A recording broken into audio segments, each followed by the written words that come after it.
Hello, Virgo, and welcome to your reading for the week of December 4 through 10, 2023. This week's reading is going to be, this is, as usual, this is the astrological spread that I like to do.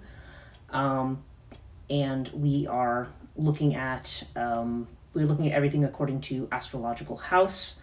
I make use of two different decks of cards. If you're not familiar with these readings, I use the Murray Hope's Way of Cartouche deck, and I also use a tarot deck. This week I will be using the Tarot of the Spirit deck. And I'm getting back into the habit of pulling an extra card, which I used to do when I did general readings, from an oracle deck, and this week I'm going to be using the Essential Oil Oracle. So we'll have one card from that at the end. If you are new to this channel, welcome. Thank you for joining me. If these readings resonate with you, please do like and subscribe and leave a comment. All of that helps the channel to gain visibility and to grow. And if you are returning, welcome back. And thank you so much for coming back. I assume that your return means that you have gotten some good information here. This reading may be for you if you are a Virgo sun, Virgo moon, Virgo rising, or have some other significant Virgo placement in your chart. And if you are watching this in a time other than the week of December 4 through 10, there still may be a message in here that resonates with you or for you. If you are called to watch this at a different time. Okay, so let's start at the beginning. If you're not familiar with these readings, you'll see how they work pretty quickly. First house that I'm working with 12 houses. First one is Aries, and Aries has to do with, this is a house that has to do with your personality, how you present yourself to the world, how other people see you. And the cards that are appearing for you in this house are the One of Fire and Osiris. So, wow. I mean, this is like... This is powerful, okay? This is powerful new beginnings, new thoughts, new ways of thinking, absolute clarity, absolute ability to rely on your judgment. I mean, you are really hitting it, Virgo. Like, whatever you're thinking and whatever you're doing, you've got a laser-like focus on the truth. You can see things for what they are, and you can cut through any BS. So this is really great, and this is basically encouraging you to make a new start, to think about things in a new way. So this is really, really good for you as a start. We're starting off strong here. Your second house is Taurus energy.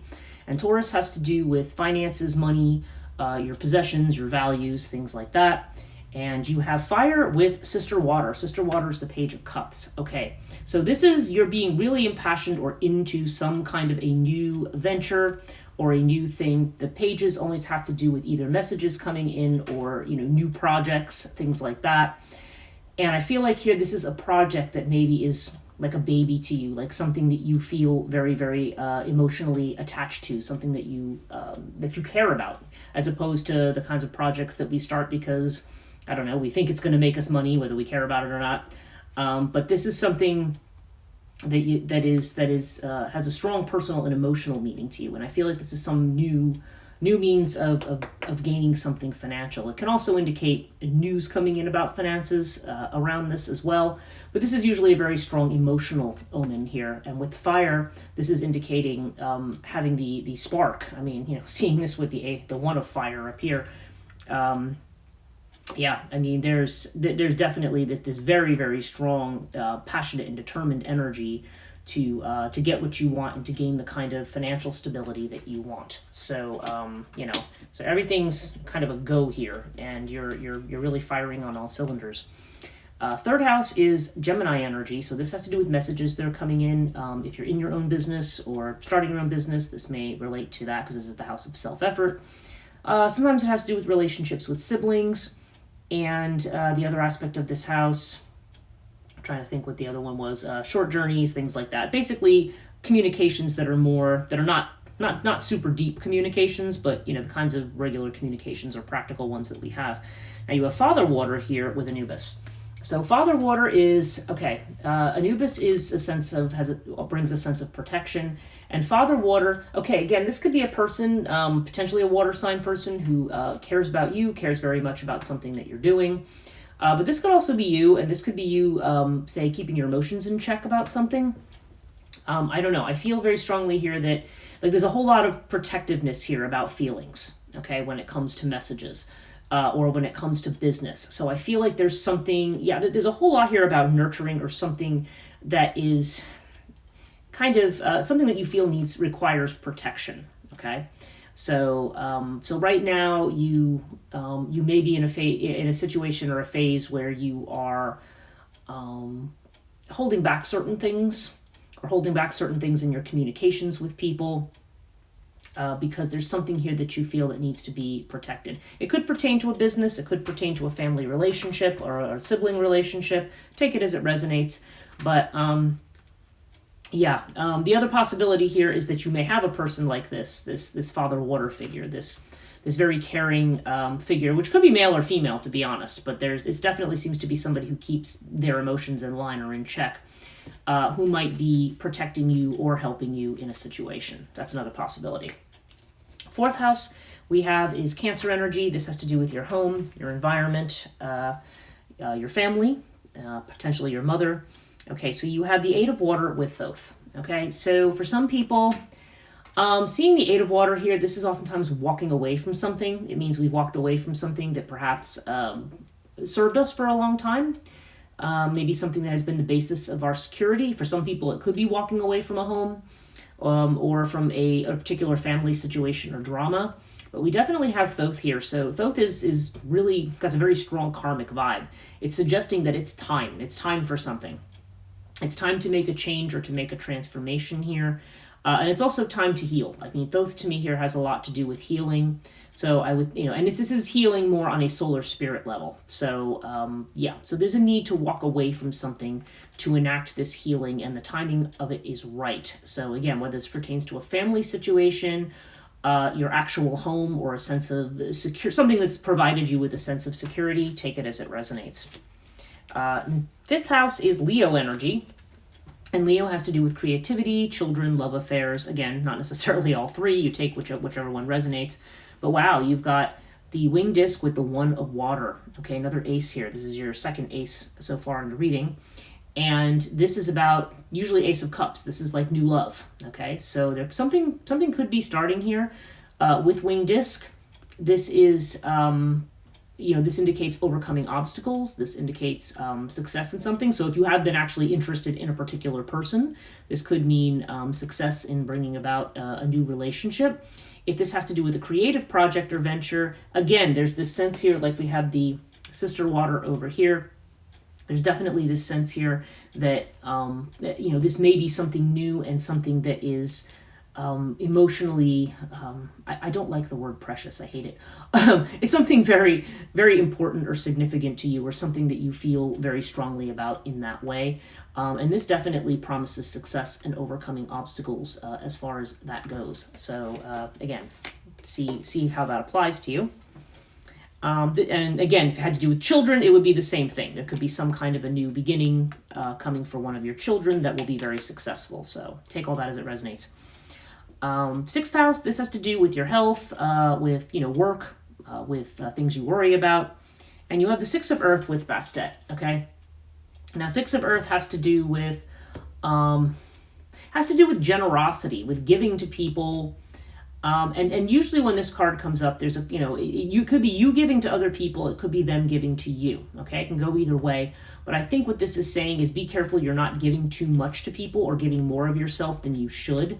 Bast indicates, as a health card, I feel like Bast has to do with psychosomatic health. So, if you've been feeling stressed out, maybe if your stomach's not been feeling great, or you've been headachy or tired or something, I feel like this is saying, you may be giving too much to somebody else here and draining your energy. And so this is definitely a need for that kind of, I'm going to call it psychosomatic healing, but basically the idea of getting out of a stressful or anxious situation and focusing on your own needs rather than on somebody else's here.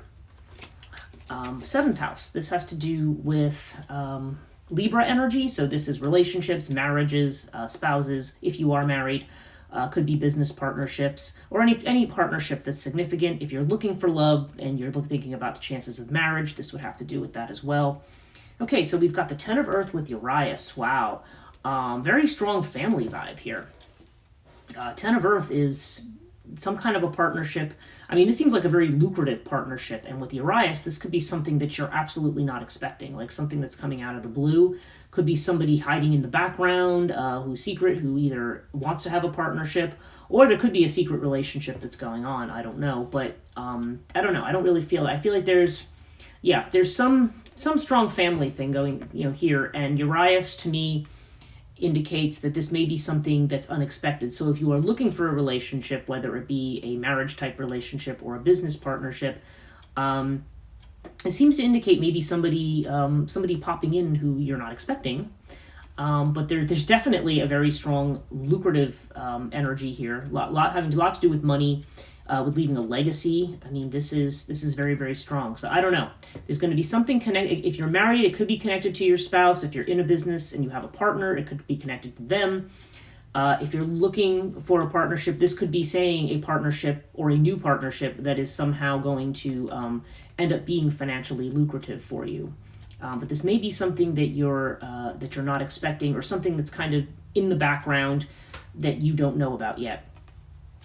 With the two of these together, I don't feel like Urias has any meaning like, oh, somebody sneaking around behind your back, which sometimes is a meaning, but I feel like generally this means that there's a there's a surprise or unexpected situation, that something that perhaps looks negative is actually more positive than what it is. That's usually how Urias tends to come out when I see it in readings. So I don't know. There could be some working with somebody that maybe you're thinking like, I don't know, but it seems like there could be a very strong financial benefit here. If this is about somebody's spouse or partner, then they may be about to come into a lot of money. So so that sounds really.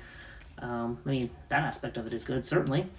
8th house, Scorpio energy. So this is the house of transformation and of other people's money. Now we have the 6 of wind with Sirius, okay? And 1 + 5 on the Sirius card adds up to 6, and then we have a 6 here.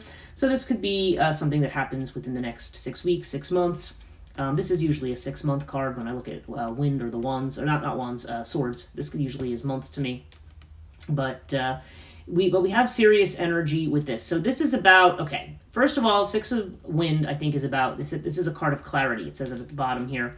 And I think this is about seeing things for what they really are rather than what you want them to be. I mean, it's important that you always keep keep your feet on the ground, have a reality check on things. 6 of wind, though, also indicates moving away from struggles or difficult situations, okay? But this also indicates that there's some work. It's not that things are just going to be, wow, like this change has happened and everything's going to be easy now. Like there's definitely work to be put in. There's some innovation that may be needed, thinking outside the box, doing things a bit differently. Because I think a lot of times we just default to the same old way of doing things. But this is saying it's going to be time to do things differently.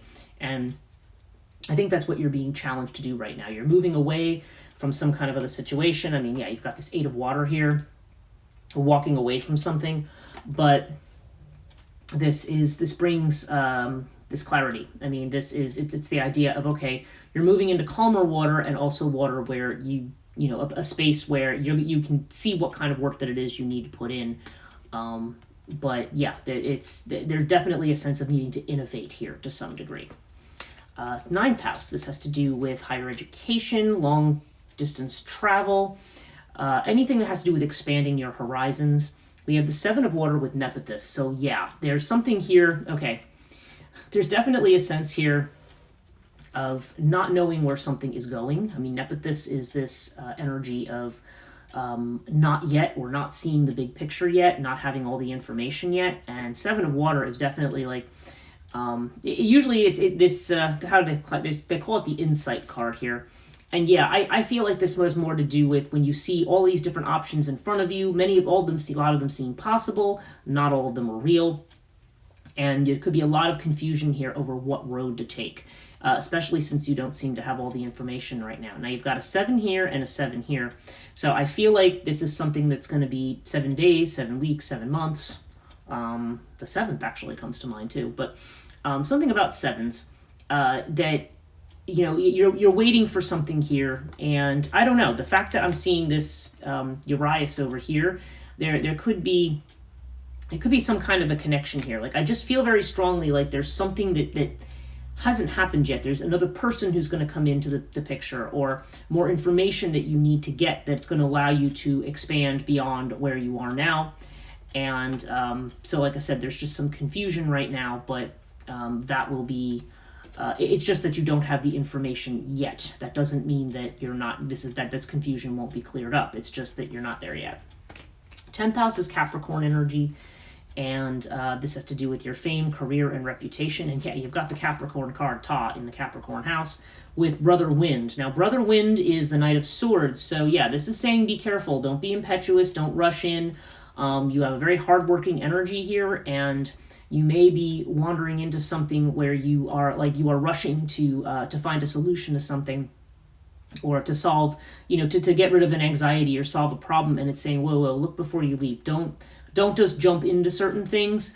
I think there's a tendency here that you want to work, and if you're in a situation, like I'm seeing a lot of this new energy around this, I feel like maybe you feel like right now, like, oh, maybe I'm not working hard enough, or I'm not doing enough towards this, or I'm not, there's definitely a sense here that whatever you decide to do, it's not that you don't need to keep working at things here, but that you need to take your time, because again, as we have with the Sirius energy over here, you're not going to be doing things the same old way.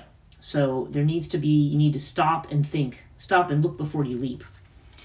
11th house, this is your Aquarius energy. This has to do with your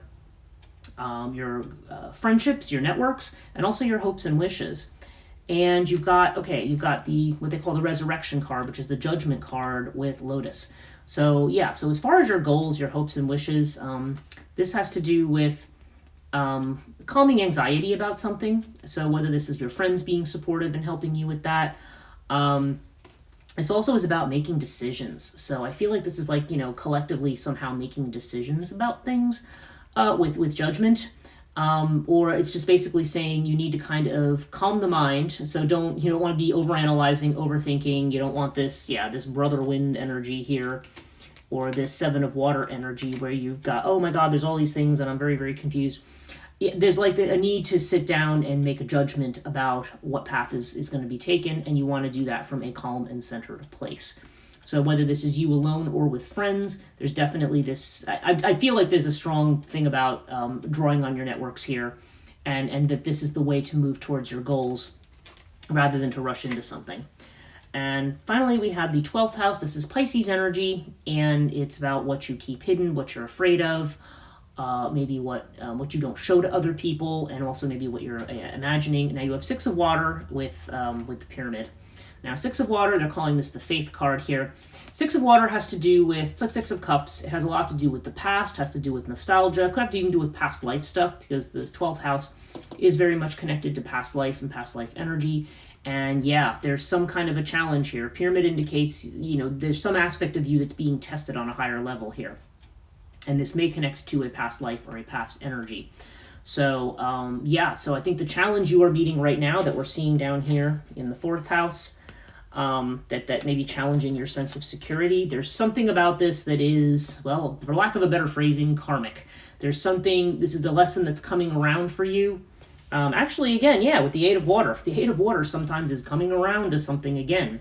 So, yeah, I feel like this is, there's some kind of a pattern here that now you're being challenged to do something different.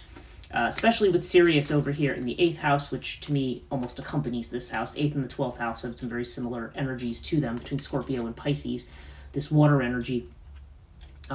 You are definitely being challenged on the deepest level to make changes and to do something different. And not to follow the same patterns that you've had even in your past currently, and potentially also in your past lives. Overall, you have Crook and Flail. So, this is about being confident, going for it, being an expert, having authority, getting the truth of certain matters, being on the right side of things, okay? And you have it with the Chariot and Father Wind. So, there's definitely this very strong logical energy, trying to look at things with a very strong analytical eye, and looking to gain control of situations with the Chariot here. But don't forget here with this is that you do have others here who can help you. The Chariot often, this is about getting control of your own situation, but a lot of times it's also indicating you don't necessarily want to go it alone. But they're definitely, and with the Wind card, there's definitely strong movement ahead. By the time you get to Father Wind, this is, very strong air sign energy. Could be an air sign person who's going to help you out. So that would be Gemini, Libra, or Aquarius, potentially. Although I think usually I associate this more with Gemini. But yeah, but there's definitely this sense here of, maybe seeking expert help, or just you applying, all of your logical faculties to something, and using all of your intelligent resources to get control of a particular situation. And yeah, this seems to indicate that you have the ability to move ahead and move up in whatever it is you're doing. So yeah, this all looks really good for you, Virgo. So okay, so our extra card is Copaiba is the name of the card here, our extra essential oil oracle. And the word on this card is worthy. And the trigger statement is, I am ashamed. The true statement is, I am cherished. It says, there are connections to ancestral and childhood memories that are ready to be healed. Allow divine light to shine within. Wow. And yeah, looking at this in the 12th house and what we're afraid of and what's hidden here. This is also that kind of ancestral, a lot of ancestral stuff here. Actually, you've got it in both places. So definitely a strong ancestral connection to whatever this is, whatever you're breaking out of here, whatever pattern of helping that or doing for people, that things that burdens you don't need to be carrying. Okay. Yeah, this looks really good for you this week, Virgo. So yeah, so let me know how you did how I did really with this in the comments. Thank you so much for watching again this week, and I hope you have a great week. We'll see you next week.